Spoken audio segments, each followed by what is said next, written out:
Today, today will be an extension of what we have talked about in the previous video. The breaking points, not fearing any failure in changing ourselves. I want to talk about it further because, as you can tell, I continued working on the piece from the previous week and it just called to me. I still had the other part of the paper unused, and I was lying there on the desk the entire week, and I couldn't hold back. I just started drawing, then realized no, maybe I should have recorded. So you kind of missed the first part of it, but I hope it will be okay. Don't worry. The rest of the video is recorded. Some things occurred to me throughout the week, and that's the beauty of introspective drawing. You start thinking about things you're not used to thinking, and this piece becomes a constant reminder of these concepts that you were thinking about while drawing. And I'd like to put it on my desk. I used to hang them right in front of my work desk as well and have the collection right in front of me as inspiration. Not just artistically, but also conceptually. You sit down and think about these things.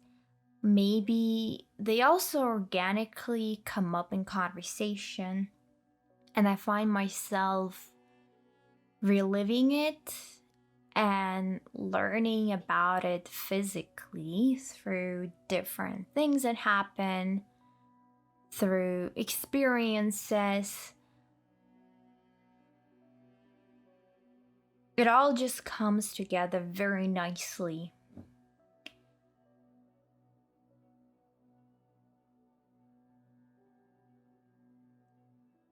I'm very new to this format.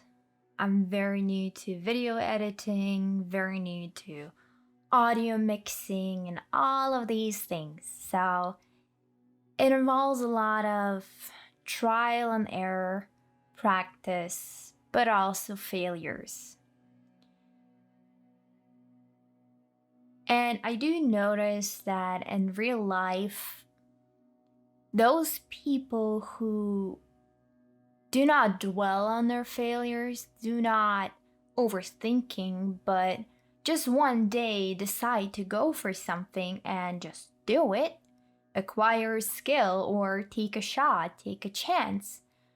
Those people are the most successful ones and the happiest ones in life. Because there's nothing that is holding them back. And you would maybe consider them less intelligent, like, oh, they're not, like, what if this happens? But what if this happens? Like, you're being foolhardy. How could you do that? Aren't you concerned? You should be thinking more about these things. And maybe, to some degree, yes, you do have a point. That's exactly the thing. But sometimes all of these fears end up holding us back. Not just sometimes, a lot of times than we would like to admit. And this is why I'm posting videos every week. Whether I like it or not, whether I know how to audio mix or not, whether I have any idea of what I'm going to draw, whether I have energy or not, you just do it.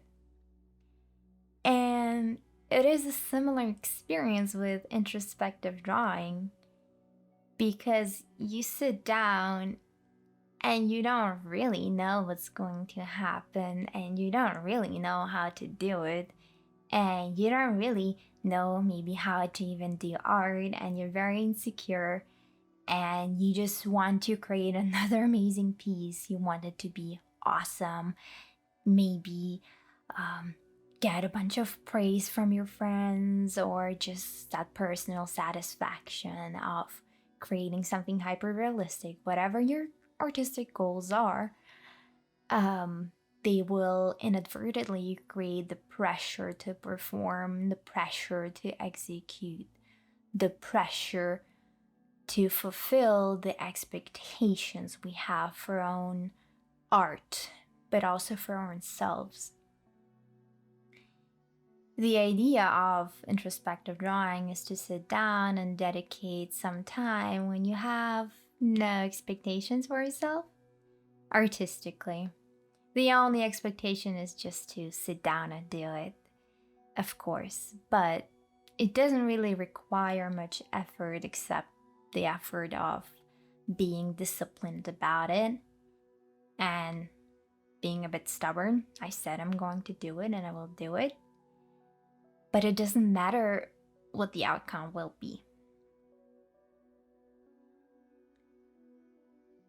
And usually, it comes out much, much better than we expect it to be. However, there is an interesting exercise I want to mention that comes up in whenever I give advice to people who don't know what to draw or who are very rigid.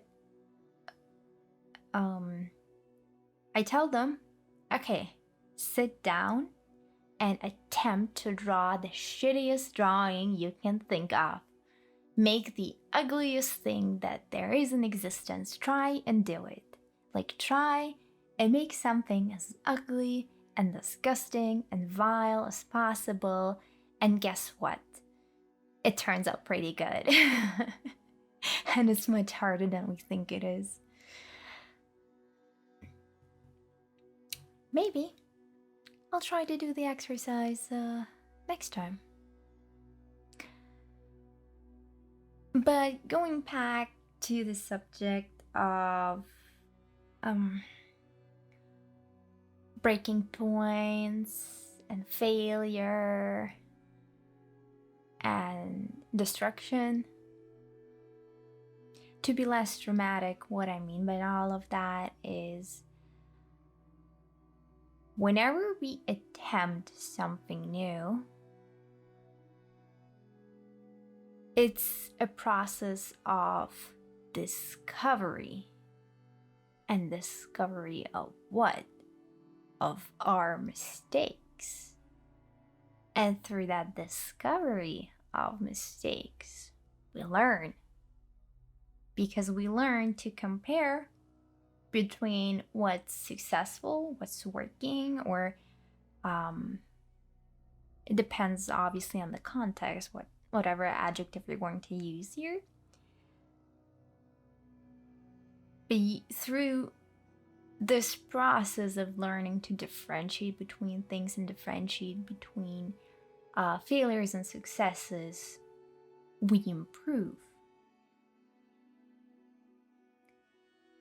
The first step of learning is to always start to notice things, to get better at the observation part of a thing.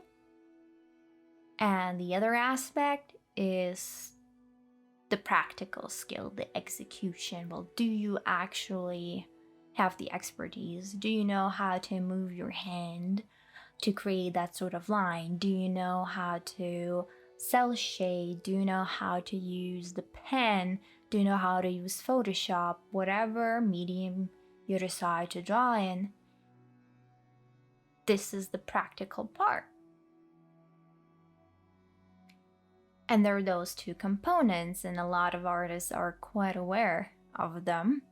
There are many, many videos on this that also explain why we hate our art. But that's not really the subject of today. I would probably argue that there is a third aspect that we sort of miss, and it's the soul, the heart, the spark behind the art, the idea um, the personal handwriting of every artist within the drawing.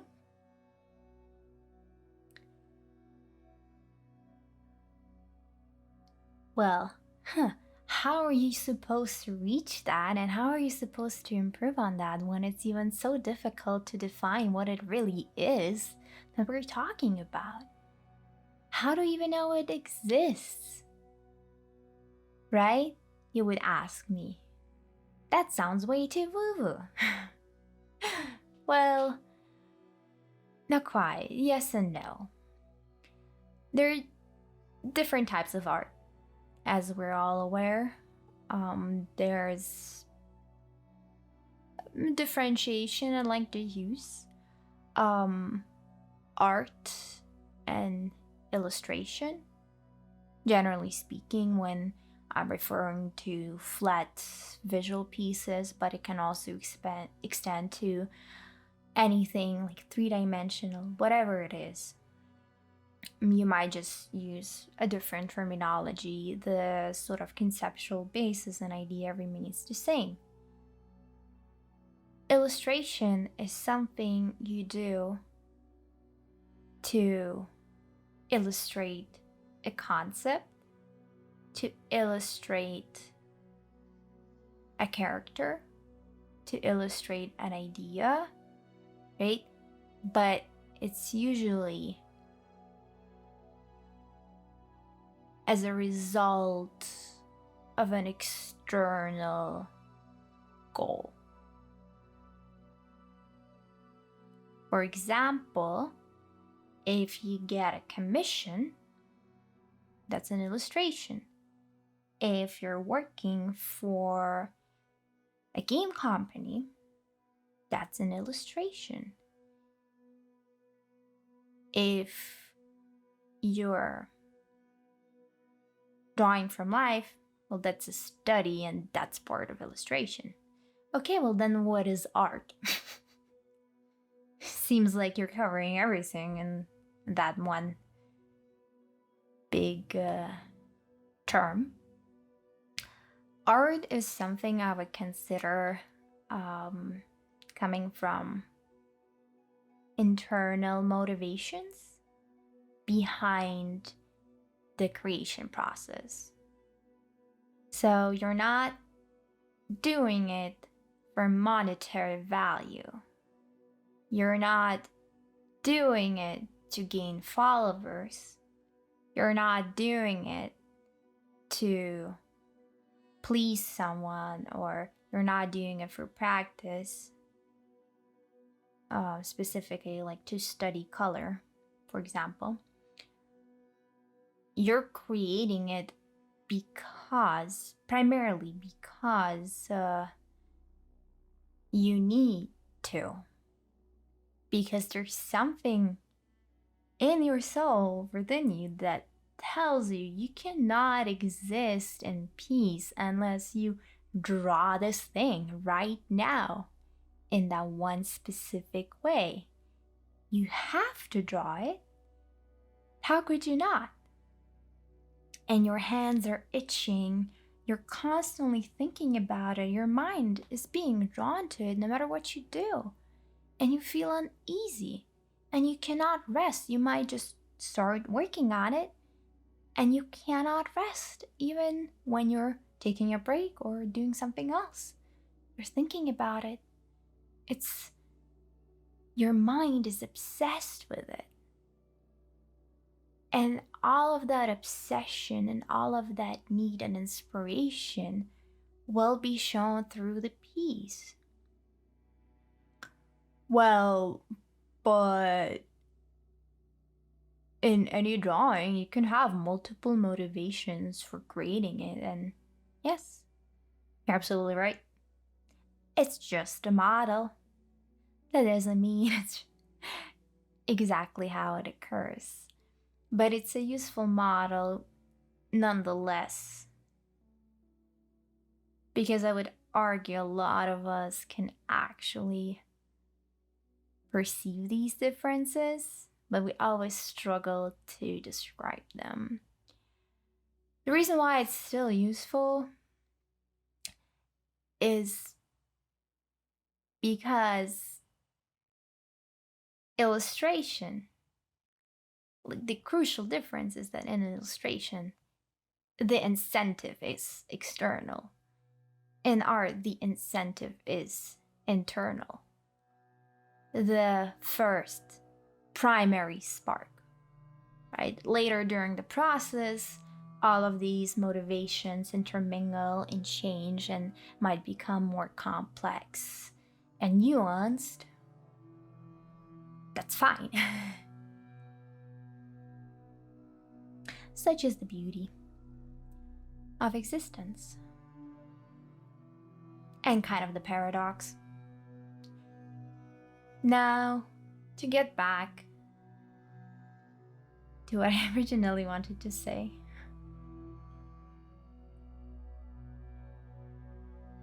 We shouldn't be afraid of change. We shouldn't be afraid of making risks.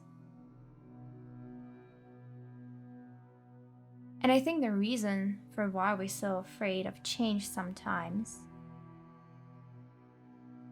is because when anything changes, you need room for it. And our lives are already full of people, circles of friends, hobbies, interests, ideas. And if you want to change something, you have to give up part of it. You have to sacrifice it. And this is partially what keeps a lot of people from employing their discipline, right? Like, they got so used to their current lives, they're afraid.